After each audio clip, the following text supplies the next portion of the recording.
নমস্কার, আমি দীপশিখা বিজ্ঞান ও প্রযুক্তির খবর নিয়ে। সমাজের জন্য উপদ্রব, ইউটিউবে দেখানো বিষয়বস্তু নিয়ে অসন্তুষ্ট মাদ্রাজ হাইকোর্ট। ইউটিউব চ্যানেলে দেখানো বিষয়বস্তু নিয়ে কড়া মন্তব্য করেছে মাদ্রাজ হাইকোর্ট। আদালতে বলেছে, যে কিছু ইউটিউব চ্যানেল তাদের ফলোয়ার বাড়ানোর জন্য অশ্লীল সামগ্রী আপলোড করে। অনেক ইউটিউব চ্যানেলই গ্রাহক বাড়াতে অবমাননাকর কন্টেন্ট পোস্ট করেছে, যা সমাজের জন্য উপদ্রব।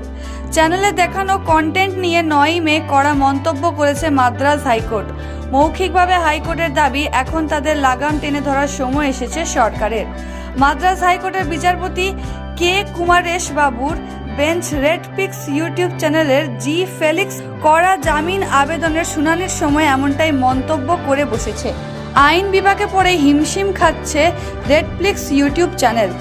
ফেলিক্স এবং সহযোগী ইউটিউবার সাবুক্কু শঙ্করের নামে ভারতীয় দস্যুবিধির তামিলনাড়ু নারী হয়রানি আইন 1968 এর বিভিন্ন বিধানের অধীনে মামলা করা হয়েছে।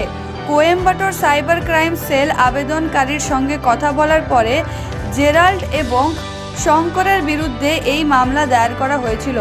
মূলত মহিলা পুলিশ কর্মীদের বিরুদ্ধে অবমাননাকর মন্তব্য করার জন্য এই উভয় ইউটিউবারদের বিরুদ্ধে একটি মামলা দায়ের করা হয়েছিল। আসলে ফেলিক্রোর চ্যানেলের এক ইন্টারভিউয়ে মহিলা পুলিশদের বিপক্ষে কিছু কথা বলে বসেছিলেন সাবুক্কু শঙ্কর। এই মামলায় গত 4 মে সাইবার সেল শঙ্করকে গ্রেফতার করেছে।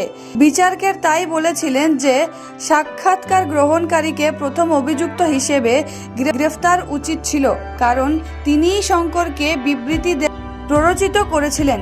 এটি সমগ্র রাজ্য পুলিশ বাহিনীর মনোবলকে নিম্নগামী করেছে বলে দাবি আদালতের।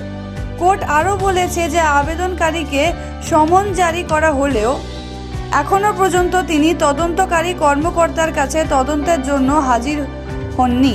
তাই আপাতত হাইকোর্টে ফেলিক্স ও শঙ্করের জামিনের আবেদনের শুনানি 1 সপ্তাহ পিছিয়ে দেওয়া হয়েছে।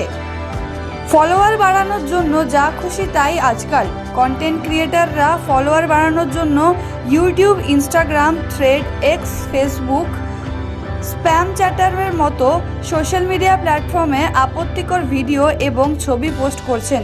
যদিও সোশ্যাল মিডিয়া প্ল্যাটফর্মগুলি বলে যে তাদের কাছে এই জাতীয় কন্টেন্ট ফিল্টার করার সরঞ্জাম রয়েছে, তবুও অনেক সোশ্যাল চ্যানেলেই এই জাতীয় আপত্তিকর এবং অশ্লীল সামগ্রী আপলোড করা হয়েছে। আর এই বিষয়গুলো নিয়েই উদ্বেগ প্রকাশ করেছে মাদ্রাজ হাইকোর্ট।